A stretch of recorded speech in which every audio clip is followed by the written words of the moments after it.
स्वागत है दोस्तों आप सभी का इनकम टैक्स के एक और वीडियो में। आज के वीडियो में हम लोग पढ़ने वाले हैं टैक्स डिडक्शन एट सोर्स के under section 192 which is related to salaries. पिछले वीडियो में हमने टीडीएस और टीसीएस इनके कॉन्सेप्ट को समझा था और इनके बीच में क्या डिफरेंस है ये हमने वहां पर डिस्कस किया था। इसी के साथ में हम लोगों ने वहां पर यह भी देखा था कि टीडीएस के अंदर में कितने सेक्शन हम लोगों को पढ़ने हैं, हर एक सेक्शन किस रिस्पेक्ट में बात करता है, क्या थ्रेशोल्ड लिमिट होती है और क्या वहां पर टीडीएस का रेट एप्लीकेबल होता है। तो ये हम लोगों ने पूरा का पूरा एक समराइज फॉर्म में वहां पर डिस्कस किया था। अब हम लोग एक एक सेक्शन को डिटेल में यहाँ पर कवर करेंगे अलग अलग वीडियोस में। पिछला वीडियो अगर आपने अभी तक नहीं देखा तो उसका लिंक आपको डिस्क्रिप्शन में मिल जाएगा, वहां पे जाके आप पिछला वीडियो पहले देख लो ताकि आपको टीडीएस का जो बेसिक कॉन्सेप्ट होता है ये अच्छे से समझ में आ जाए। उसके बाद फिर आप इस वीडियो को कंटिन्यू करो। यहाँ पर देख लेते हैं कि सेक्शन 192 ओवरऑल हमसे क्या क्या बातें कर रहा है। इसके बाद फिर एक एक पॉइंट को हम लोग आगे वीडियो में डिटेल में कवर करेंगे। जैसा कि मैंने आपसे कहा कि सेक्शन 192 हमें बताता है सैलरी के ऊपर लगने वाले टीडीएस के बारे में। यानी कि जब भी इंप्लॉयर अपने इंप्लॉय को सैलरी का पेमेंट करेगा तो वहां पर वो टीडीएस जो काटेगा वो काटेगा according to the provisions of section 192। तो सेक्शन 192 में नेचर ऑफ पेमेंट क्या हो गया, नेचर ऑफ पेमेंट कौन सी पेमेंट के ऊपर एप्लीकेबल हो रहा है, सैलरी पेमेंट के ऊपर। सैलरी का पेमेंट जब होगा तो उस पर टीडीएस जो एप्लीकेबल होगा वो होगा सेक्शन 192 के अकॉर्डिंग। इसके बाद आता है थ्रेशोल्ड लिमिट। थ्रेशोल्ड लिमिट का मतलब होता है कि एक लिमिट को जब पेमेंट जो है वो एक्सीड करेगी या इनकम जब एक्सीड करेगी तभी यहाँ पर टीडीएस के प्रोविजन एप्लीकेबल होंगे। इसका मतलब है कि तभी यहाँ पर टीडीएस कटेगा। अगर लिमिट से कम होता है तो फिर टीडीएस यहाँ पे नहीं कटेगा। यहाँ पर देखिए थ्रेशोल्ड लिमिट क्या लिखी, annual salary exceeds basic exemption limit. आपको पता है कि जब भी आप इनकम टैक्स का पेमेंट करते हो तो वो आप करते हो स्लैब रेट के अकॉर्डिंग। ठीक है, स्लैब रेट आपका होता है। अब स्लैब रेट आपका जो होता है वो आपका ओल्ड टैक्स रिजीम में अगर हम देखें तो ओल्ड टैक्स रिजीम में 2.5 लाख तक की इनकम जो होती है वो एग्जेम्प्ट होती है।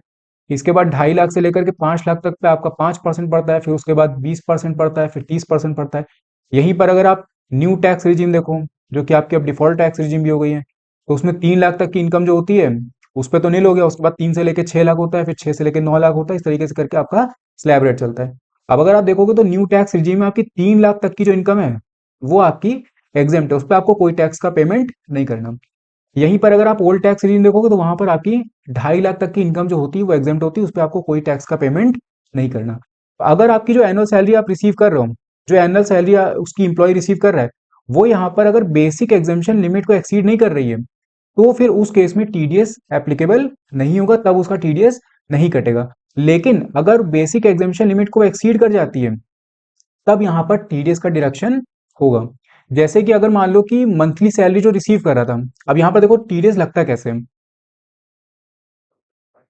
जैसे मान लो कि फाइनेंशियल ईयर चल रहा था 2024 से लेकर 25 का, तो यहां पर क्या होता है टीडीएस जो एप्लीकेबल होगा वो एस्टिमेटेड इनकम के ऊपर होता है। ऐसा नहीं होता कि इनकम हो गई, जैसे हमने फर्स्ट वीडियो में बात करी थी कि गवर्नमेंट क्या करती है फाइनेंशियल ईयर में टैक्स का कलेक्शन आपसे कर लेती है, असेसमेंट ईयर का वेट नहीं करती। तो जैसे मान लो ये हमारा फाइनेंशियल ईयर चल रहा था 2024 से लेके 2025 का, तो स्टार्टिंग में फर्स्ट अप्रैल को ही जो इंप्लॉयर होगा जो इंप्लॉयर होगा वो यहाँ पर क्या करेगा, वो एस्टिमेट कर लेगा कि कितना पेमेंट वो अपने इंप्लॉय को करने वाला है। सपोज अगर मंथली सैलरी जो दे रहा है वो जो मंथली सैलरी वो अपने इंप्लॉय को दे रहा है वो मान लो दे रहा है 20,000 रुपए पर मंथ। तो अगर 20,000 रुपए दे रहा है तो इसका मतलब क्या, वो 20,000 को मल्टीप्लाई कर लो आप 12 से। एकदम बेसिक बात करें, ठीक, पर क्यूजिट वगैरह आप छोड़ दो, आप ये समझो कि 20,000 रुपए वो दे रहा है। तो 20,000 रुपए दिया, साल में कितना हो गया, साल में हो गया 2,40,000। ठीक है, ये मान लो हमारा इंप्लॉय ए है। दूसरे इंप्लॉय को वो पेमेंट दे रहा है 30,000 रुपए पर मंथ। तो 30,000 रुपए पर मंथ का मतलब है कि 12 से अगर आप इसको करोगे तो कितना हो जाएगा, 3,60,000 रुपीज। ये मान लो हमारा इंप्लॉय बी है। तो अभी हमने देखा कि अगर आपकी जो एनुअल सैलरी है, एनुअल सैलरी मतलब कि ये वो अगर बेसिक एग्जामेशन लिमिट को एक्सीड करती है तभी टीडीएस का रेट एप्लीकेबल होगा। 2,40,000 है यानी कि 2.5 लाख रुपए से कम है अगर ये पुरानी टैक्स रिजीम है, अगर न्यू टैक्स रिजीम है तब फिर 3 लाख रुपए। ठीक है, तो दोनों में इसकी इनकम ये जो एग्जामेशन लिमिट है उससे कम है, तो यहाँ पर टीडीएस के प्रोविजन एप्लीकेबल नहीं होगी, यहाँ पर टीडीएस नहीं कटेगा। लेकिन अगर आप इंप्लॉय बी की बात करो तो इसका 3,60,000 है। अगर ओल्ड टैक्स रिजीम के हिसाब से देखें तो ओल्ड टैक्स रिजीम में इसकी इनकम 2.5 लाख रुपए यानी कि बेसिक एग्जामेशन लिमिट को एक्सीड कर रही है। अगर एक्सीड कर रही है तो इसका मतलब यहाँ पर टीडीएस एप्लीकेबल होगा। इसके बाद यहाँ पर क्या होता है, देखो ये तो हम लोगों ने सैलरी की बात करी, यहाँ पर और भी तरीके की इनकम आ जाती है। जैसे मान लो जब एवरेज रेट हम लोग निकालेंगे तो टीडीएस का जो डिडक्शन होता है वो हर एक इनकम पर होता है। जो एम्प्लॉय है वो क्या करता है, अपने एम्प्लॉयर को अपनी हर एक इनकम के बारे में बताता है। जैसे मान लो उसका कोई कैपिटल गेन है, उसके बारे में वो अपने एम्प्लॉय को अपने एम्प्लॉयर को इंटीमेट करेगा। इसके बाद उसका मान लो हाउस प्रॉपर्टी से इनकम हो रही है, तो उसके बारे में भी अपने एम्प्लॉयर को इन्फॉर्मेशन प्रोवाइड करेगा, या फिर जो अदर सोर्सेज में कोई इनकम हो रही है तो उसके बारे में करेगा। तो ओवरऑल जो टीडीएस करता है वो हर एक इनकम को कंसिडर करके करता है। तो यहाँ पर थ्रेशोल्ड लिमिट क्या होगी? थ्रेशोल्ड लिमिट हो गई कि अगर एनुअल सैलरी एक्सीड करती है बेसिक एग्जेम्पशन लिमिट को, तभी यहाँ पर टीडीएस एप्लीकेबल होगा। इसके बाद बात आती है पेयर और पेई की। पेयर का मतलब होता है कि कौन यहाँ पर टीडीएस का डिडक्शन करने वाला है, कौन रिस्पॉन्सिबल है टीडीएस का डिडक्शन करने के लिए। पेई का मतलब हो गया कि किसका टीडीएस कटेगा। तो यहाँ पर टीडीएस कौन काटेगा? सीधी सी बात है कि जो सैलरी का पेमेंट कर रहा होगा। सैलरी का पेमेंट कौन कर रहा है? एम्प्लॉयर कर रहा है। तो यहाँ पर क्या है? Any person responsible for paying any income chargeable under the head salaries. जो भी सैलरी का पेमेंट कर रहा होगा वही यहाँ पर रिस्पॉन्सिबल होगा टीडीएस का डिडक्शन करने के लिए। किसका टीडीएस कटेगा? इंडिविजुअल एम्प्लॉय का कटेगा। अब ये इंडिविजुअल एम्प्लॉय जो है वो रेजिडेंट भी हो सकता है, नॉन रेजिडेंट भी हो सकता है। ठीक है, यहाँ पर कोई भी ऐसी बात नहीं करी गई कि रेजिडेंट ही होना चाहिए या फिर नॉन रेजिडेंट होना चाहिए। दोनों के केस में यहाँ पर सेक्शन 192 के अकॉर्डिंग सैलरी के पेमेंट पे टीडीएस कटता है। इसके बाद बात आती है रेट ऑफ टीडीएस। कितना रेट ऑफ टीडीएस एप्लीकेबल होगा? देखो हर एक सेक्शन में यहाँ पर अलग अलग रेट बताए गए, 5%, 10%, 20%, अलग अलग रेट यहाँ पे बताए जाते हैं। लेकिन जब आप सेक्शन 192 देखोगे तो यहाँ पर कोई भी रेट ऐसा स्पेसिफिक बताया नहीं गया कि 10% कटेगा, 5% कटेगा। आपको क्या करना है? आप एवरेज रेट यहाँ पर निकालना पड़ेगा। एवरेज रेट कैसे निकालते हैं ये भी हम लोग आगे वीडियो में देखेंगे, तो यहाँ पर अभी हम लोग उसकी बात नहीं कर रहे हैं। तो यहाँ पर आपको बस ये ध्यान रखना है कि एवरेज रेट पे आपका इनकम टैक्स यहाँ पर टीडीएस आपका कटता है। इसके बाद बात आती है टाइम ऑफ डिडक्शन की। किस टाइम पे टीडीएस का डिडक्शन होगा? तो जिस टाइम पे भी सैलरी का पेमेंट किया जा रहा है उस टाइम पे ही यहाँ पर टीडीएस का डिडक्शन होगा। तो अगर इसको हम लोग समराइज करें तो यहाँ पर सेक्शन 192 बात करता है सैलरीज के बारे में। थ्रेशोल्ड लिमिट क्या होगी? Basic exemption limit. अगर आपकी इनकम, आपकी सैलरी बेसिक एग्जेम्पशन लिमिट को एक्सीड करी तभी टीडीएस एप्लीकेबल होगा। पेयर कौन होगा? जो भी पर्सन रिस्पॉन्सिबल है सैलरी का पेमेंट करने के लिए। पेई कौन है? इंडिविजुअल एम्प्लॉय हो गया। Rate of TDS average rate हो गया। Time of deduction, time of payment. ठीक है, जिस टाइम पे पेमेंट होगा उसी टाइम पे टीडीएस का डिडक्शन होगा। तो हमने अभी समराइज फॉर्म में देख लिया कि सेक्शन 192 ओवरऑल हमसे क्या क्या बातें करता है। अब यहाँ पर हम लोग क्या करेंगे, एक एक पॉइंट को जो भी डिटेल में डिस्कस करने लायक हैं उनको यहाँ पर हम लोग डिटेल में पढ़ेंगे। सबसे पहले हम लोगों ने ये तो देख ही लिया कि सेक्शन 192 हमें बताता है सैलरी के ऊपर लगने वाले टीडीएस के बारे में। इसके बाद हमने ये भी देख लिया कि अगर एम्प्लॉय की annual salary, estimated annual salary, estimated क्योंकि मैंने आपसे कहा ना कि एस्टिमेट किया जाता है, उसके वो अगर एक्सीड करती है बेसिक एग्जेम्पशन लिमिट को, जो भी वो टैक्स रिजीम ऑप्ट कर रहा है उसमें जो भी बेसिक एग्जेम्पशन लिमिट दी है उसको अगर एक्सीड करती है तभी टीडीएस कटेगा। दूसरा हमने ये भी देख लिया कि जो टीडीएस कटेगा वो एवरेज रेट के अकॉर्डिंग कटेगा। अभी एवरेज रेट आप कैसे निकालोगे?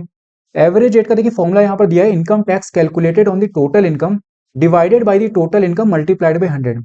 एग्जांपल से समझते हैं, वैसे हम लोगों ने एग्जांपल आगे डिस्कस भी किया हुआ है, लेकिन यहाँ पर आप लोग एक आइडिया ले लो इसका।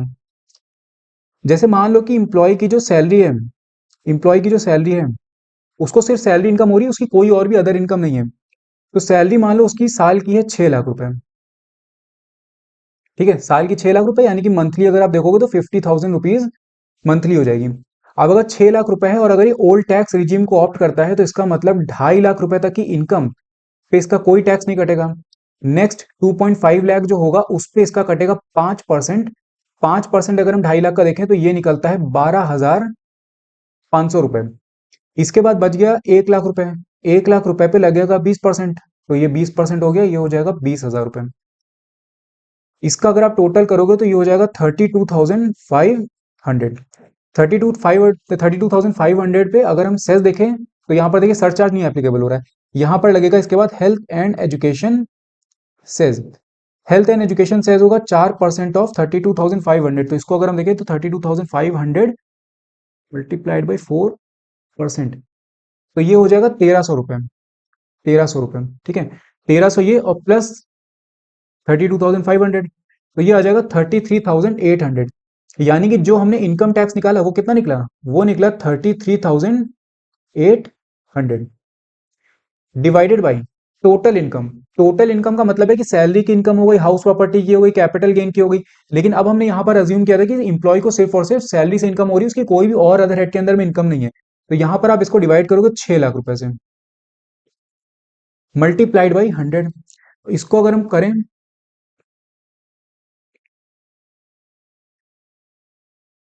तो ये आ जाएगा 5.63%। तो ये हो जाएगा हमारा एवरेज रेट ऑफ टीडीएस। अब यहाँ पर देखिए कैसे एप्लीकेबल होगा। 50,000 रुपए की सैलरी जो टीडीएस जो हर महीने दी जा रही है एम्प्लॉय को, इस 50,000 रुपए से -5.63% ऑफ क्या 50,000। तो हर महीने जो सैलरी उसको दी जाएगी वो 50,000 -5.63%, यानी कि उसके हाथ में जो सैलरी जाएगी वो कितनी जाएगी 47,185। टीडीएस कितना कट गया उसका, टीडीएस यहाँ पर कट गया 2815, ये कट गया उसका टीडीएस। ठीक है, तो हमने यहाँ पर देखा एवरेज रेट निकालें। एवरेज रेट कैसे होगा आपका, आप इनकम टैक्स कैलकुलेट करोगे, जो भी आपकी टैक्स रिजीम है उसके अकॉर्डिंग आप अपना टैक्स कैलकुलेट करो एस्टिमेटेड सैलरी पे। उसके बाद उसको टोटल इनकम से डिवाइड करके मल्टीप्लाइड बाई 100 कर दो, तो आपको पता चलेगा एवरेज रेट आपका क्या है। अब ये एवरेज रेट हर महीने जो भी सैलरी उसको दी जा रही है, उस सैलरी से इतना पैसा काट करके एम्प्लॉयर अपने पास में रोक लेगा टीडीएस के फॉर्म में। तो ये सारी हो गई हमारी बेसिक बातें। अब इसके बाद कुछ और पॉइंट हम लोग देख लेते हैं। इसके बाद नेक्स्ट पॉइंट आता है टैक्स रिजीम का। देखिए टैक्स रिजीम हमारे पास में दो है। एक तो हमारे पास में ओल्ड टैक्स रिजीम है, दूसरी हमारे पास में न्यू टैक्स रिजीम है। न्यू टैक्स रिजीम हमारी आ जाती है 115 बी ए सी के अंदर में। ठीक है, और न्यू टैक्स रिजीम ही आपकी आजकल क्या चल रही है, इसी को बना दिया गया डिफॉल्ट टैक्स रिजीम। डिफॉल्ट का मतलब है कि जब आप टैक्स का पेमेंट करने जाओगे तो ये वहां पर बाय डिफॉल्ट सेलेक्टेड होगी। अगर आपको कोई ओल्ड टैक्स रिजीम ऑप्ट करनी है तो आपको इसको अनसेलेक्ट करके इसको सेलेक्ट करना पड़ेगा। पहले क्या होता था, पहले ओल्ड टैक्स रिजीम में हमारी डिफॉल्ट टैक्स रिजीम रहती थी, लेकिन अब इसको चेंज करके न्यू टैक्स रिजीम को ही डिफॉल्ट टैक्स रिजीम यहाँ पे बना दिया गया। अब देखिए हम लोगों ने अभी बात करी कि एम्प्लॉयर जो टैक्स का कैलकुलेशन करेगा, जो एवरेज रेट वो यहाँ पर निकालेगा, उसको कैसे पता चलेगा कि ओल्ड टैक्स रिजीम से काटना है या फिर न्यू टैक्स रिजीम के हिसाब से काटना है। ये सारा कैलकुलेशन कौन कर रहा है, एम्प्लॉयर कर रहा है। तो न्यू टैक्स रिजीम के अकॉर्डिंग एम्प्लॉय के टीडीएस काटना है या फिर ओल्ड टैक्स रिजीम के हिसाब से काटना है, कैसे पता चलेगा। यहाँ पर एम्प्लॉयज ही तो प्रोवाइड करेंगे इन्फॉर्मेशन अपने एम्प्लॉयर को कि भैया हम लोग ओल्ड टैक्स रिजीम को लेना चाह रहे हैं या फिर हम लोग न्यू टैक्स रिजीम के अंदर में आ रहे हैं। तो यहाँ पर देखिए लिखा है employers must collect information from the employees about their chosen tax regime annually। तो हर साल जब भी स्टार्टिंग होगी, जब भी फाइनेंशियल ईयर स्टार्ट होगा तो एम्प्लॉयर उनसे पूछेगा एम्प्लॉय से कि कौन सी टैक्स रिजीम ऑप्ट करना चाह रहे हो, तो वो उसको बताएंगे कि हम लोग ये टैक्स रिजीम ऑप्ट करना चाह रहे हैं। उसी के बेसिस पे एम्प्लॉयर उनका टीडीएस का कैलकुलेशन करेगा। Based on the employees intimation the employer calculate the total income and deduct the tax at the tax at source accordingly. इसके बाद देखिए दूसरा पॉइंट हमें क्या बता रहा है, if the employee does not inform, employee बदतमीज है, उसने बताया नहीं कि अपने एम्प्लॉयर को कि कितना यहाँ पर कौन सी टैक्स रिजीम वो ऑप्ट करना चाह रहा है। तो यहाँ पर क्या होगा, जैसे मैंने आपको बताया कि new tax regime default tax regime होती है। तो यहाँ पर देखिए लिखा it will be assumed that they are staying in the default tax regime under section 115 B A C, जो कि आपकी न्यू टैक्स रिजीम होती है। In this case employer must deduct TDS based on the rates under section 115 B A C subsection 1। तो यहाँ पर default tax regime आपकी default होती है। तो अगर वो लोग इन्फॉर्म नहीं करते हैं तो एम्प्लॉयर क्या करेगा, एम्प्लॉयर न्यू टैक्स रिजीम के अकॉर्डिंग ही यहाँ पर टीडीएस का कैलकुलेशन करेगा। इसके बाद नेक्स्ट पॉइंट आता है salary from multiple employer. Multiple employer का मतलब है कि आप एक ही फाइनेंशियल ईयर में कई एम्प्लॉयर से एक साथ में या तो इनकम रिसीव कर रहे हो या फिर आप जॉब को स्विच कर रहे हो। जैसे आपका फाइनेंशियल ईयर मान लो चल रहा था 2024 से 25 का, ठीक है। अब आपने जून तक में, जून 24 तक आपने एक एम्प्लॉयर के पास में काम किया, फिर आपने जुलाई से लेकर के अक्टूबर तक मान लो आपने किसी दूसरे एम्प्लॉयर के पास में काम किया, फिर अक्टूबर से लेके मार्च तक आपने किसी और एम्प्लॉयर के पास में काम किया। या फिर अगर मान लो आपकी साइमल्टेनियसली आप एक साथ में दो या दो से ज्यादा एम्प्लॉयर के पास में काम कर रहे हो, तो उस टाइम पे क्या होगा, आपका मतलब जो एम्प्लॉय है उसको यहाँ पर किसी एक एम्प्लॉयर को सेलेक्ट करना पड़ेगा अगर वो मल्टीपल एम्प्लॉयर ले रहा है। अगर वो जॉब स्विच करता है तो जो उसका न्यू एम्प्लॉयर होगा उसको यहाँ पर उसे एम्प्लॉय को इन्फॉर्मेशन प्रोवाइड करनी पड़ेगी कि उसका कितनी इनकम पहले रही है और कितना यहाँ पर उसका टीडीएस कटा है। देखिए यहाँ पर क्या लिखा है, if an individual works for more than one employer at the same time or switches jobs during the financial year after leaving their previous employer, they can provide their new employer with the details of their income। मतलब जो उनके पहले पिछले employer के पास में जो income थी, वो जो भी उनका टीडीएस वहां पर कट चुका है और जो भी अदर रेलिवेंट इन्फॉर्मेशन हो गई, जैसे परक्यूजिट की हो गई या फिर कोई और अदर उसकी इनकम की हो गई from the previous employer. The new employer should use this information, मतलब जो न्यू एम्प्लॉयर होगा वो इस इन्फॉर्मेशन को यूज करेगा अपने टीडीएस के रेट को कैलकुलेट करने के लिए। मान लो एम्प्लॉयर का टीडीएस पहले से कुछ कट चुका है तो अब दोबारा वो थोड़ी काटेगा, उसको वहां पर सेट ऑफ करना पड़ेगा उसको। इसके बाद में यहाँ पर देखिए लिखा in respect of salary payment to the employees of the government और the employees of companies cooperative society local authorities. तो इनको क्या है, इनको यहाँ पर रिलीफ दिया जाता है अंडर सेक्शन 89 सबसेक्शन 1। ये वाला रिलीफ देने के बाद ही उनका टीडीएस का कैलकुलेशन होगा। तो यहाँ पर बात करिए गवर्नमेंट और फिर लोकल अथॉरिटीज के एम्प्लॉयज के बारे में। तो यहाँ पर आपने समझ गया कि अगर मल्टीपल एम्प्लॉयर होंगे तो उस केस में क्या होगा। इसके बाद नेक्स्ट पॉइंट आता है other income sources and loss from house property. अब जरूरी थोड़ी है कि जो एम्प्लॉय है उसके पास में सिर्फ सैलरी की इनकम हो, उसके पास में हाउस प्रॉपर्टी की इनकम भी हो सकती है, उसके पास कैपिटल गेन भी हो सकते हैं, उसके पास अदर इनकम्स भी हो सकती हैं, ठीक है, उसके पास कैजुअल इनकम्स भी हो सकती हैं। तो यहाँ पर क्या होता है, यहाँ पर इंप्लॉय को अपनी जो बाकी हेड के अंदर में उसको इनकम हो रही है, इंप्लॉय को जो बाकी हेड के अंदर में इनकम हो रही है उसके बारे में अपने इंप्लॉयर को इन्फॉर्मेशन प्रोवाइड करनी पड़ेगी। देखिए यहाँ पर लिखा है इफ द टैक्स पेयर है salary income along with other types of income, यानी कि रेंटल इनकम हो गई जैसे कि हाउस प्रॉपर्टी हो गया, इंटरेस्ट की यानी कि अदर सोर्सेज के अंडर में इनकम हो गई, in the same financial year they should inform there employer about the same. तो यहाँ पर देखिए दो पॉइंट है, उसको डिटेल प्रोवाइड करनी पड़ेगी, एक तो अदर इनकम की और जो टैक्स उन पे ऑलरेडी डिडक्ट हो चुका है। जैसे कि मान लो इंटरेस्ट की अगर हम बात करें तो इंटरेस्ट पे अपना अलग टीडीएस रेट एप्लीकेबल होता है, रेंटल इनकम पे अदर अलग तरीके से कटता है। तो जो भी टीडीएस यहाँ पर कट चुका है इस इनकम पे, इसके बारे में भी वो इन्फॉर्म करेगा, इस इनकम के बारे में भी इन्फॉर्म करेगा। फर्स्ट पॉइंट में ये हो गया। दूसरा पॉइंट यहाँ पर बोला है any loss they may have under the head income from house property, यानी कि अगर उनका कोई इनकम फ्रॉम हाउस प्रॉपर्टी के अंदर में लॉस है, आपको पता है इनकम फ्रॉम हाउस प्रॉपर्टी हम लोग कवर कर चुके हैं, तो इनकम फ्रॉम हाउस प्रॉपर्टी के अंदर में आपको लॉस भी हो सकता है। तो अगर आपका इनकम फ्रॉम हाउस प्रॉपर्टी के अंदर में लॉस है तो भी आपको अपने एम्प्लॉयर को यहाँ पर आप बता सकते हो, ताकि इस लॉस को आप सेट ऑफ करवा सको अपनी सैलरी इनकम से। अगर आप इनकम को सेट ऑफ करवा दोगे तो फिर आपका जो टीडीएस का रेट निकलेगा वो कम होगा और आपको कम टैक्स का पेमेंट करना पड़ेगा। तो यहाँ पर क्या है, जो भी आपको लॉस हुआ है, ठीक है, लॉस हुआ है इनकम फ्रॉम हाउस प्रॉपर्टी में, वो भी आप अपने एम्प्लॉयर को प्रोवाइड कर सकते हो ताकि आप अपने टीडीएस के रेट को रिड्यूस करवा सको। अब यहाँ पर सिर्फ और सिर्फ मैंने इनकम फ्रॉम हाउस प्रॉपर्टी क्यों लिखा है, कैपिटल गेन क्यों नहीं लिखा है, बिजनेस का जो लॉस होता है उसको क्यों नहीं लिखा है। आपने सेट ऑफ में पढ़ा होगा, मैंने सेट ऑफ पर भी वीडियो बनाया हुआ, आप लोग जाकर के देख सकते हो। सेट ऑफ में हमारी पास में सैलरी इनकम होती है, देखिए हेड की बात करें सैलरी इनकम हो गई, हाउस प्रॉपर्टी हो गया, कैपिटल गेन हो गया, ठीक है, पीजीबीपी हो गया और अदर सोर्सेज हो गए। यहाँ पर सैलरी इनकम के अंदर में तो आपको लॉस हो ही नहीं सकता, ठीक है, ऐसा थोड़ी कि इंप्लॉयर आपसे ही सैलरी वापस मांग लेगा कि मेरी सैलरी वापस कर दो, सैलरी के अंदर में तो लॉस हो ही नहीं सकता। हाउस प्रॉपर्टी के अंदर में लॉस हो सकता है, कैपिटल गेन में लॉस हो सकता है, पीजीबीपी में लॉस हो सकता है, अदर सोर्सेज में लॉस हो सकता है। तो यहाँ पर जो ये कैपिटल गेन का लॉस होता है, ये सिर्फ और सिर्फ आप सेम हेड के अंदर में यानी कि कैपिटल गेन की इनकम से सेट ऑफ कर सकते हो। सेम आपका पीजीबीपी के साथ में भी होता है। पीजीबीपी के साथ में देखिए ये होता है कि आप जो वो होती है नॉर्मल बिजनेस इनकम उससे सेट ऑफ कर सकते हो, अदर सोर्सेज में भी आप जा सकते हो, लेकिन सैलरी में आप नहीं जाओगे। आप सैलरी की इनकम से अपने बिजनेस इनकम को सेट ऑफ नहीं कर सकते। अदर सोर्सेज में भी आपका सेम हेड होता है, चाहे आपका वो income from owning and maintaining race horses हो, ठीक है। इसके बाद हाउस प्रॉपर्टी की अगर बात करें तो हाउस प्रॉपर्टी में भी आप अदर हेड में घुस सकते हो, मतलब आप सैलरी में जा सकते हो, आप पीजीबीपी हेड में जा सकते हो, आप अदर सोर्सेज में जा सकते हो, आप कैपिटल गेन में जा सकते हो, किसी भी हेड में जा सकते हो। लेकिन लिमिट जो आपकी होती है वो 2 लाख रुपए यहाँ पर फिक्स होती है कि दो, अगर किसी और हेड में जाओगे तो 2 लाख रुपए से ज्यादा आप सेट ऑफ नहीं कर सकते, ठीक है। तो थोड़ा डिटेल में चला गया ताकि आपको ये चीज समझ आ जाए कि इनकम फ्रॉम हाउस प्रॉपर्टी यहाँ पर क्यों हमने लिखा है। सैलरी में कोई लॉस हुआ नहीं, हाउस प्रॉपर्टी का जो लॉस है वो हम लोग सैलरी से सेट ऑफ कर सकते हैं, ठीक है, वो हम लोग सेट ऑफ कर सकते हैं लेकिन 2 लाख रुपए तक। कैपिटल गेन का सेट ऑफ हो ही नहीं सकता। पीजीबीपी का हर हेड में सेट ऑफ हो सकता है लेकिन सैलरी से सेट ऑफ नहीं होगा, तो इसकी बात भी यहाँ पर नहीं आएगी। अदर सोर्सेज में भी यहाँ पर सैलरी में नहीं होगा।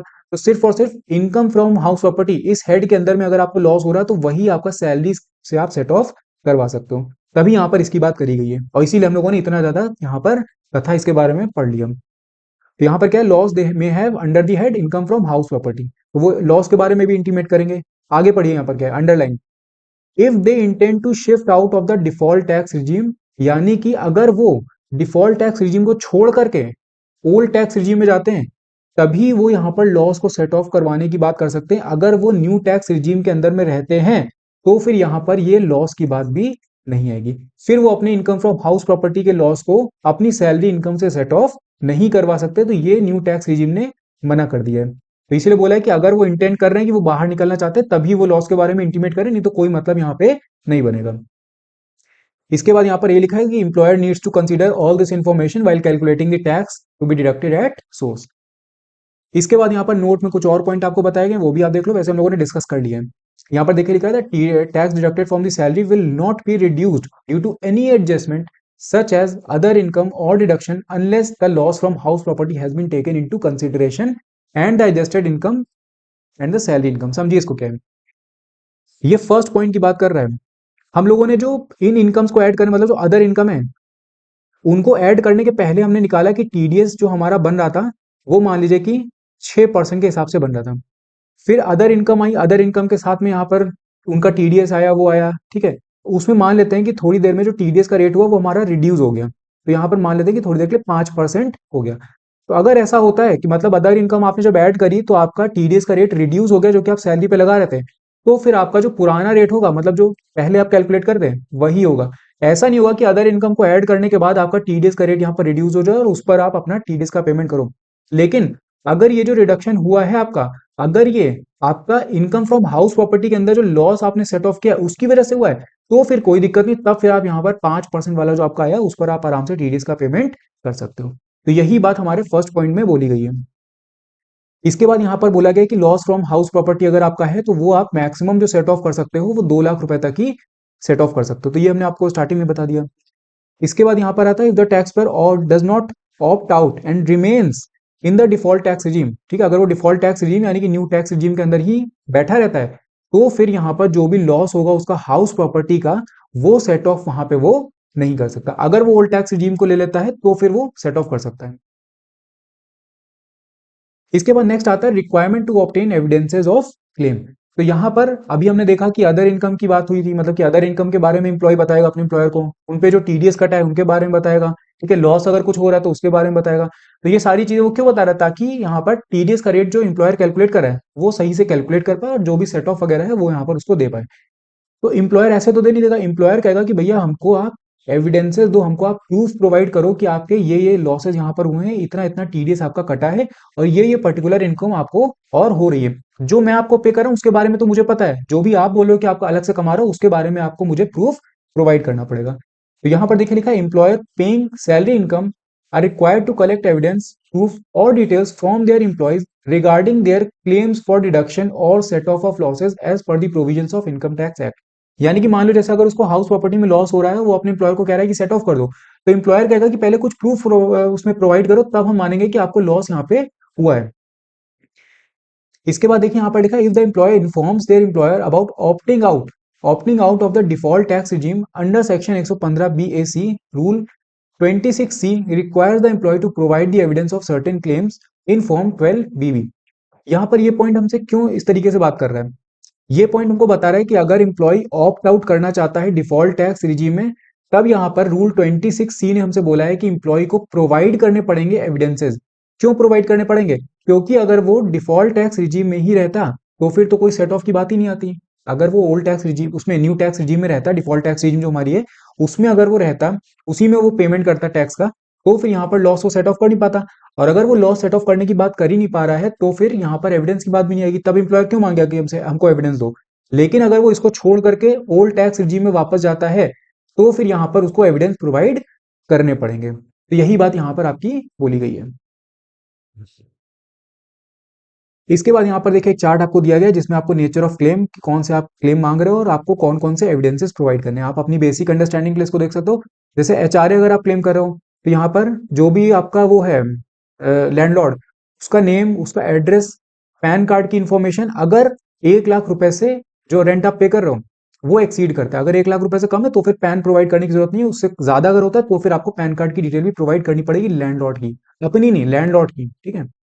इसके बाद अगर आप एलटीसी का क्लेम मांग रहे हो तो एक्सपेंडिचर जो आपने किया है, आप बाहर घूमने गए, वहां पर जो भी आपने खर्चा किया उसका एविडेंस आप प्रोवाइड करो, रिसिट वगैरह, तो बिल्स जो होते हैं वहां के।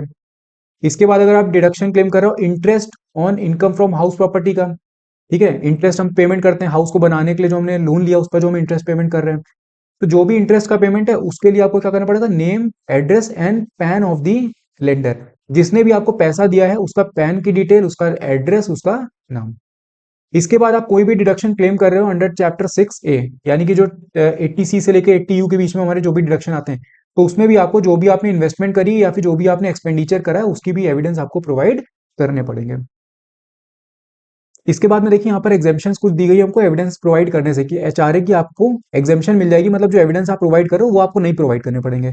कौन से केस में, देखिए हाउस रेंट अलाउंस जो आपका है, मतलब जो एम्प्लॉय का हाउस रेंट अलाउंस है, अगर वो 3,000 रुपए मंथली से कम होता है, मतलब 3,000 रुपए मंथली या फिर उससे कम अगर होता है, तो यहाँ पर एग्जेम्पशन अलाउड होना, स्टेटमेंट फ्रॉम द एम्प्लॉय, मतलब एम्प्लॉय क्या करेगा, एक स्टेटमेंट लिख के अपने एम्प्लॉयर को प्रोवाइड कर देगा कि मेरा एचआरए 3,000 रुपए तक है, तो मैं आपको बता रहा हूँ कि ये चीजें, ये इतना पेमेंट मैंने किया है। तो यहाँ पर रेंट रिसीट की जरूरत नहीं पड़ेगी, मतलब जो भी उसने रेंट अपने एम्प्लॉयर को पे किया है उसकी रिक्वायरमेंट यहाँ पर नहीं पड़ेगी, अगर एम्प्लॉयर अपना स्टेटमेंट प्रोवाइड कर देता है तब, जब उसका एचआरए 3,000 रुपए तक है मंथली बेसिस में।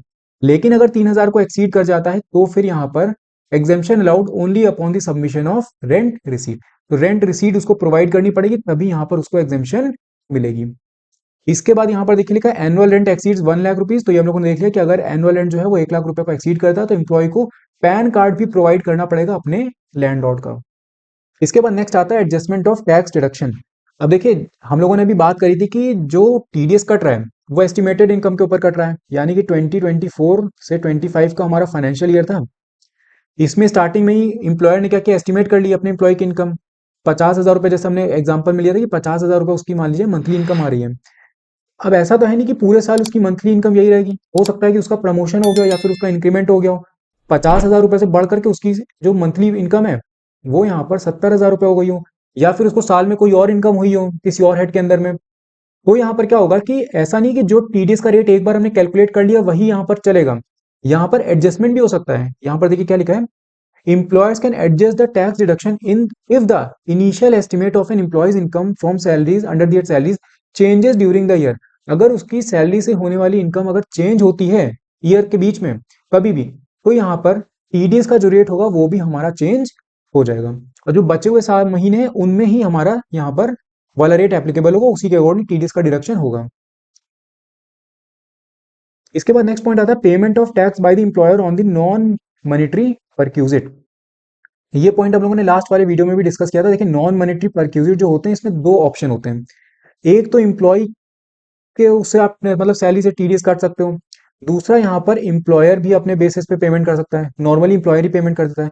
नॉन मॉनेटरी परक्यूजिट का मतलब हुआ कि मॉनेटरी फॉर्म में नहीं है, जैसे हाउस, उसको रेंट फ्री हाउस दे दिया, उसको कोई कार दे दी, तो ये सारे नॉन मॉनेटरी परक्यूजिट होते हैं, इनकी वैल्यू कैलकुलेट की जाती है और उसी वैल्यू पे यहाँ पर टैक्स का अमाउंट कैलकुलेट होता है। तो यहाँ पर देखिए क्या लिखा है, section 192(1)(a) and 192(1)(b allows the employer to pay tax on the non-monetary perquisite instead of deducting it from the employee's salary। मतलब अगर वो बहुत मेहरबान हो जाता है, एम्प्लॉयर कह रहा है कि एम्प्लॉय की सैलरी से हम नहीं काटेंगे, हम खुद ही पेमेंट करेंगे, जो भी हमने तुमको बेनिफिट दिया है परक्यूजिट दिया उस पर हम खुद ही टैक्स का पेमेंट करेंगे, तो सेक्शन 192 कहता है ठीक है कर लो। तो यहाँ पर देखिए लिखा था tax is calculated at the average rate, average rate हमारा वही रहेगा, एवरेज रेट हमारा वही रहेगा जैसे हमने निकाला था ना 5.63% कुछ अपने एग्जाम्पल में। तो 50,000 रुपए मान लीजिए सैलरी है, और इस पर जो उसने परक्यूजिट दिया वो मान लीजिए कि 10,000 रुपए अलग से उसने दिया है, 10,000 रुपए की उसकी वैल्यू निकली। तो एम्प्लॉयर क्या करेगा कि 5.63% के हिसाब से एम्प्लॉय की सैलरी से ये डिडक्ट कर लेगा अपना जो टीडीएस काटना है, जो ये 10,000 रुपए अलग से है इस पर वो अलग से टीडीएस बनाएगा और खुद अपना पेमेंट करेगा, एम्प्लॉय की सैलरी में वो नहीं घुसाएगा फालतू के लिए कि एम्प्लॉय की सैलरी से वो चीज काटे। हालांकि बेनिफिट जो है 10,000 रुपए का एम्प्लॉय को ही मिला, लेकिन टैक्स का पेमेंट कौन कर रहा है, एम्प्लॉयर कर रहा है यहाँ पे। तो यहाँ पर क्या होता है, tax is calculated at the average rate applicable on the employees total salary income, the employer must pay this tax monthly along with the TDS, मतलब जब वो मंथली टैक्स का पेमेंट कर रहा है एम्प्लॉयर का, उसका एम्प्लॉय का, उसी के साथ ही गवर्नमेंट को ये नॉन मॉनेटरी परक्यूजिट पे भी टैक्स का पेमेंट कर देगा। तो यही बात यहाँ पर आपकी इस पॉइंट में बोली गई है। अब इसके बाद देख लेते हैं कि एग्जाम्पल, उससे आपको ये नॉन मॉनेटरी परक्यूजिट वाला और बाकी जो हम लोगों ने टीडीएस रेट वगैरह कैलकुलेट किया वो भी आपको समझ में आ जाएगा। देखिए एग्जाम्पल हमसे क्या बोले, mister x the employer pays the gross salary including allowances and monetary perquisite amounting to rupees 7,30,000 to his manager। Besides the employer provides non-monetary perquisite, मतलब monetary perquisite provide किए, allowances provide किए और जो gross salary दी है, इन तीनों को मिला के अमाउंट कितना हो रहा है 7,30,000 का। इसी के साथ ही नॉन मॉनेटरी परक्यूजिट भी दे रहा है वो उनको, जिसकी वैल्यू कितनी है, जिसकी वैल्यू है 1,20,000 रुपए। The manager is exercising the option to shift out of the default tax regime, मतलब वो डिफॉल्ट टैक्स रिजीम से बाहर निकलना चाह रहा है। अगर वो डिफॉल्ट टैक्स रिजीम को बाहर निकल जाता है तो यहाँ पर ओल्ड टैक्स रिजीम आ जाती है। ओल्ड टैक्स रिजीम में जो स्लैब रेट आपका दिया गया वो कितना दिया गया, 2.5 लाख तक का नील, उसके बाद फिर 5%, फिर 20% और फिर 30%, एंड पे tax under the optional tax regime as per the normal provisions of the act। what is the tax implication in the hands of Mr. X the employer and the manager the employee। देखिए क्या है, जो employ की salary है वो कितनी है,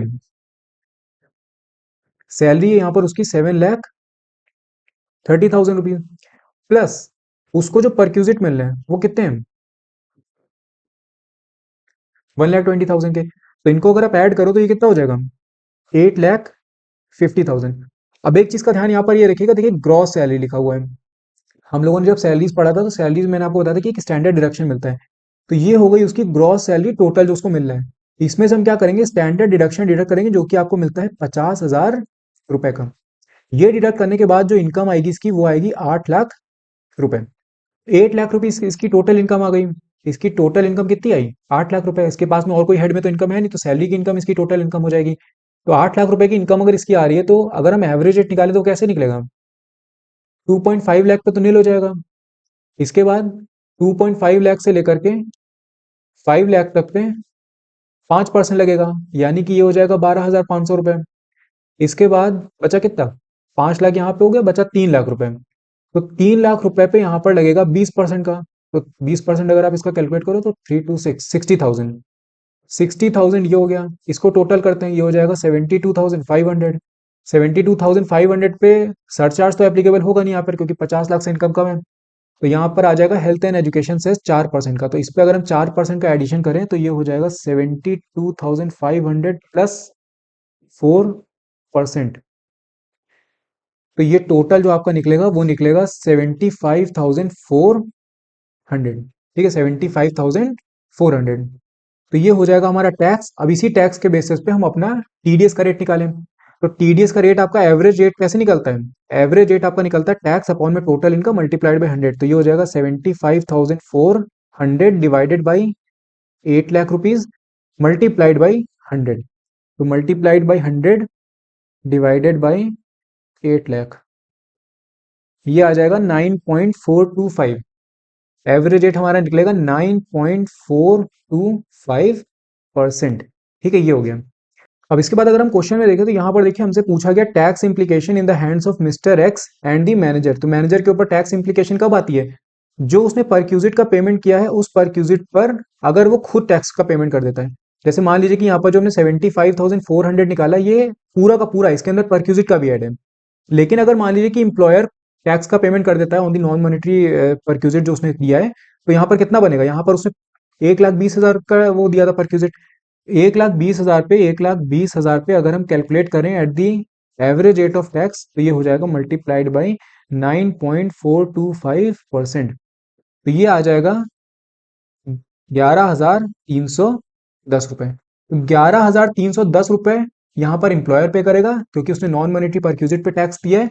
और यहाँ पर इंप्लॉयर कितना देगा, अब इंप्लॉयर 75,400 नहीं देगा, 75,400 में से माइनस कर दिया जाएगा 11,310। तो अगर हम इसको माइनस कर दे तो 75,400, 75,400। तो ये आ जाएगा 64,090, 64,090। ये हमारा यहाँ पर इंप्लॉय पे करेगा, ये यहाँ पर इंप्लॉयर पे करेगा, और ये हमारा निकला जिसके बेसिस पे हमने टोटल निकाला। एक बार देख लीजिए इसको थ्योरी फॉर्म में। टैक्स लायबिलिटी कितनी निकली, 75,400। एवरेज रेट हमारा निकला 9.425%। अब यहाँ पर देखिए mister X can deduct 75,400 at the source from the salary of the manager at the time of payment. 75,400 उसका टीडीएस बन रहा है। अगर आप इसको 12 से डिवाइड कर दो तो मंथली आपको पता चल जाएगा। ठीक है, अगर आप किसको करते हैं 75,400 डिवाइडेड बाई 12, तो मंथली जो उसका टीडीएस कटेगा, मंथली बेसिस पे जो इंप्लॉई का टीडीएस कटता है वो कितना कटता है, 6,283। ठीक है, 0.33। तो ये उसका मंथली टीडीएस कटता। लेकिन यहाँ पर हम लोग 75,400 पे उसको नहीं देना है, उसको कितने पे देना है, जो उसका नॉन मॉनेटरी परक्यूजिट माइनस करने के बाद आ रहा है।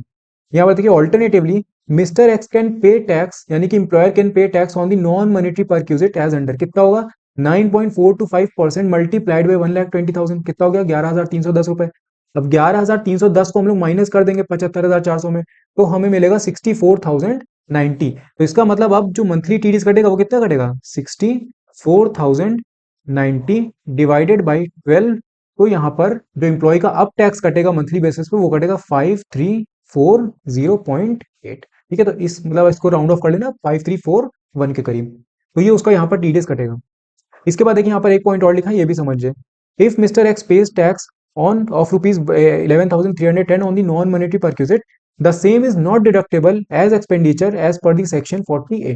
हम लोगों ने जब पीजीबीपी डिस्कस किया था तो पीजीबीपी में डिसअलाउड डिडक्शन जो हमारे होते हैं, जो सेक्शन 40 के अंदर में कवर होते हैं, वहां पर हमने देखा था कि अगर इंप्लॉयर नॉन मॉनेटरी परक्यूजिट पे टैक्स का पेमेंट करता है तो वो एक डिसअलाउड डिडक्शन उसकी होती है, मतलब वो अपनी इनकम से, इंप्लॉयर अपनी इनकम से इस अमाउंट को डिडक्ट नहीं कर सकता। ठीक है, तो ये एक तरीके से उसके लिए लॉस होता है। तो यहाँ पर यही बात बताएगी कि आपका ये not deductible as expenditure as per the section 40A। इसके बाद नेक्स्ट आती है बात टीडीएस के डिपॉजिट की। जो टीडीएस इंप्लॉयर ने काट के अपने पास में रखा है एम्प्लॉय का, उसको वो गवर्नमेंट को कब पेमेंट करेगा, क्योंकि अपने पास तो लेकर रख नहीं रहेगा, उसको गवर्नमेंट को पेमेंट भी करना पड़ेगा। तो गवर्नमेंट को कब उसको पेमेंट कर देना है, जो भी उसने टीडीएस काट के रखा है अपने पास में एम्प्लॉय का। अगर देखिए यहाँ पर इंप्लॉयर जो है, मतलब जो डिडक्ट कर रहा है, वो अगर गवर्नमेंट से रिलेटेड होता है, मतलब गवर्नमेंट एम्प्लॉयर हो गया या फिर कोई और हो गया, तो यहाँ पर दो पॉइंट आते हैं। अगर विदाउट दी चालान आपका हो रहा है, मतलब बिना चालान के अगर आप डिपॉजिट कर रहे हो, तो आपको सेम डे पे डिपॉजिट करना पड़ेगा। लेकिन अगर आप चालान के साथ में डिपॉजिट कर रहे हो, तो फिर यहाँ पर क्या होता है, deposit with in 7 days from the end of the month in which the deduction is made. तो यानी कि अगर मान लीजिए कि मई के महीने में काटा गया है टीडीएस, तो मई के महीने के बाद जून जून 7 तक डिपॉजिट कर देना है। अगर चालान के साथ में कर रहे हैं, मतलब चालान के बिना कर रहे हैं, विदाउट चालान कर रहे हैं, तो फिर सेम डे पे करना है। अगर चालान के साथ में कर रहे हैं तो with in 7 days from the end of the month in which deduction is made. तो ये बात हो गई गवर्नमेंट की। इसके बाद बात आती है अदर डिडक्टर की, यानी कि जैसे प्राइवेट वाले हो गए, तो उन लोगों को कब करना है, तो वो लोग यहाँ पर क्वार्टरली बेसिस पे टीडीएस काटते हैं और उसका फिर एक बार में पेमेंट कर देते हैं, मतलब हर महीने उनको ये बवाल नहीं करना। अप्रैल से लेकर जून का उनका जो क्वार्टर होता है, मतलब अप्रैल मई और जून, इस क्वार्टर में उन्होंने जो भी टीडीएस काटा है वो उनको पेमेंट करना पड़ेगा 7 जुलाई तक। ठीक है, अप्रैल मई जून, इन 3 महीनों में उन्होंने एम्प्लॉय का टीडीएस काटा, इसका पेमेंट कब करेंगे, 7 जुलाई तक। मतलब ये क्वार्टर एंड हुआ, क्वार्टर 1 एंड हुआ, उसके तुरंत बाद विद इन 7 days उनको पेमेंट कर देना है। क्वार्टर 2 कब स्टार्ट होगा, जुलाई से लेकर सितंबर, इसका पेमेंट कब करना पड़ेगा, 7 अक्टूबर का, मतलब सितंबर खत्म हो उसके बाद अक्टूबर 7 तक। इसी तरीके से अक्टूबर के दिसंबर का, 7 जनवरी का। लास्ट वाले में थोड़ा सा अलग है, जैसे जैन से मार्च अगर है तो आपको लग रहा होगा कि 7 अप्रैल तक करना चाहिए, क्योंकि मार्च के बाद अप्रैल आता है, 7 अप्रैल तक। लेकिन क्योंकि हमारा फाइनेंशियल ईयर एंड हो रहा होता है 31 मार्च को, तो इसीलिए यहाँ पर क्या किया है, इसीलिए यहाँ पर थोड़ा सा रिडक्शन दे दिया है। यहाँ पर 30 अप्रैल तक डिपॉजिट किया जा सकता है, मतलब 7 अप्रैल तक ना होकर के इसको बढ़ा करके 30 अप्रैल तक दिया जाता है टाइम, कि 30 अप्रैल तक आप अपना जैन से लेके मार्च का जो क्वार्टर है इसका पेमेंट आप कर सकते हो। बाकी सब में 7 7 है, इसमें 30 होगा। तो ये चीज को ध्यान रखिएगा, क्योंकि कई बार ऑब्जेक्टिव क्वेश्चन में भी आपसे ये चीजें पूछ ली जाती हैं। इसके बाद में आती है बात क्वार्टरली स्टेटमेंट फाइलिंग की, क्योंकि इंप्लॉयर हर महीने जो टीडीएस काट रहा है उसका उसको स्टेटमेंट भी तो फाइल करना पड़ेगा, मतलब गवर्नमेंट को स्टेटमेंट भी तो फाइल करेगा वो, कि हमने इतना इतना टीडीएस काटा है, इस रेट पे काटा है, यही हमने इनकम दी है। तो यहाँ पर देखिए लिखा है, employer must submit a quarterly statement in form 24Q for tax deducted at source. Quarter ending 30 जून, यानी कि हमने देखा था ना अभी, अप्रैल से लेके जून का एक क्वार्टर था, फिर जुलाई से लेके सितंबर तक का एक क्वार्टर था। तो जो 30 जून तक का क्वार्टर है, इसका जो स्टेटमेंट फाइल करना है वो उसको कर देना है 31 जुलाई का। देखें, 7 जुलाई तक उसने क्वार्टर 1 का जो डिपॉजिट था टैक्स का, वो उसने 7 जुलाई तक कर दिया।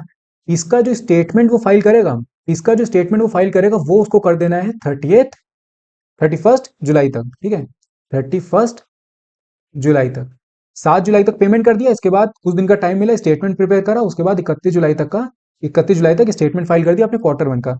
इसी तरीके से जो क्वार्टर उसका 30 सितंबर को एंड हो रहा था, यानी कि सितंबर का, जुलाई अगस्त और सितंबर का, इसका पेमेंट वो करता है 7 अक्टूबर तक, और उसको स्टेटमेंट फाइल करना होता है 31 अक्टूबर तक। इसी तरीके से हमारा क्वार्टर 3 का भी हो गया, और लास्ट क्वार्टर का ये देखिए 31 मार्च को हो रहा है। पेमेंट इसको कब तक करना था, पेमेंट इसको करना था यहाँ पर 30 अप्रैल तक। 30 अप्रैल तक इसने पेमेंट कर दिया, इसके बाद 31 मई, 31 मई तक, 31 मई तक यहाँ पर इसको स्टेटमेंट फाइल कर देना है। तो अगर इसको यहाँ पर ही डाल दो, देखिए यहाँ पर स्टेटमेंट हो गया, तो यहाँ पर हो जाएगा 31 जुलाई, यहाँ पर हो जाएगा 31 अक्टूबर, यहाँ पर हो जाएगा 31 जैन, सही है ना, 31 जैन, और यहाँ पर 30 अप्रैल तक पेमेंट करेगा, और 31 मई तक उसको वो कर देना है, स्टेटमेंट फाइल कर देना है। तो ये हो गया डिपॉजिट, और ये हो गया हमारा स्टेटमेंट। इसके बाद नेक्स्ट पॉइंट आता है सर्टिफिकेट ऑफ टीडीएस का। क्योंकि इंप्लॉय का टीडीएस यहाँ पे कटा है इंप्लॉयर के थ्रू, तो इंप्लॉयर क्या करेगा, इंप्लॉयर उसको एक टीडीएस का सर्टिफिकेट प्रोवाइड करेगा। उस सर्टिफिकेट में वो मेंशन करेगा कि तुम्हारी इतनी इनकम थी, हमने इतना टीडीएस तुम्हारा ऑलरेडी काट के रख लिया है। अब इंप्लॉयर का वो जो इंप्लॉय वो क्या करेगा, इंप्लॉय जब अपने असेसमेंट ईयर में फाइनेंशियल ईयर का टैक्स का पेमेंट कर रहा होगा, तो इस सर्टिफिकेट का यूज करके वो डिडक्शन क्लेम कर सकता है, वो गवर्नमेंट को बता सकता है कि मेरा इतना टैक्स ऑलरेडी कट चुका है, तो अब ये आप हमको इसका डिडक्शन दे दीजिए। तो यहाँ पर फॉर्म 16 में प्रोवाइड करता है सर्टिफिकेट, और ये कब दे देना उसको, 15 June of the immediately following financial year. जैसे मान लो 2024 जो हमारा फाइनेंशियल ईयर चला था, 2024 टू 25, ये फाइनेंशियल ईयर था, या फिर हम इसको कहते हैं प्रीवियस ईयर, ठीक है, ये प्रीवियस ईयर हो गया। इसके बाद नेक्स्ट ईयर कौन सा होगा, 2025 टू 26, तो ये हो जाएगा हमारा असेसमेंट ईयर, यानी कि नेक्स्ट फाइनेंशियल ईयर। तो इस साल में जो भी टीडीएस कटा है उसका जो सर्टिफिकेट दिया जाएगा वो यहाँ पर 15 जून 2025 तक उसको दे देना है। एम्प्लॉयर प्रोवाइड करेगा किसको, एम्प्लॉय को। इसके बाद एक पॉइंट और आता है, यहाँ पर वो स्टेटमेंट प्रोवाइड करता है परक्यूजिट की, और जो भी सैलरी वगैरह दी है उसकी, किसको, एम्प्लॉय को। एक तो सर्टिफिकेट दिया टीडीएस का, एक यहाँ पर स्टेटमेंट भी प्रोवाइड कर सकता है कि कितना परक्यूजिट उसको दिया, कितना उसको सैलरी दी। तो यहाँ पर देखिए लिखा है, employers must provide employees with a statement showing all the perquisites and other non monetary benefits in form 12BA if the employee salary exceeds ₹1,50,000। अगर 1,50,000 को एक्सीड नहीं करती तो फिर फॉर्म 16 के अंदर ही ये सारी बातें कवर हो जाएंगी। ठीक है, तो ये यहाँ पर आपका ये वाला पॉइंट कवर हो गया। तो हम लोगों ने काफी डिटेल में डिस्कस किया है इसको, हो सकता है थोड़ा वीडियो लंबा हो गया हो, लेकिन आपको अगर सेक्शन 192 समझ में आ जाएगा तो इसके बाद जितने भी सेक्शन है उनमें ज्यादा दिक्कत आपको नहीं आएगी। तो वो छोटे छोटे सेक्शन एक एक करके हम लोग हर एक वीडियो में अलग अलग हर एक सेक्शन को डिस्कस करेंगे। इस वीडियो से रिलेटेड अगर आपका कोई भी डाउट हो, कहीं पर आपको कोई पॉइंट ना समझ में आया हो, तो आप कमेंट करके मुझसे पूछ सकते हो। बाकी अगर आपको वीडियो पसंद आया हो तो उसको लाइक करना मत भूलिएगा, साथ में चैनल को सब्सक्राइब जरूर कर दीजिएगा। हम लोग मिलते हैं नेक्स्ट वीडियो में। Thank you.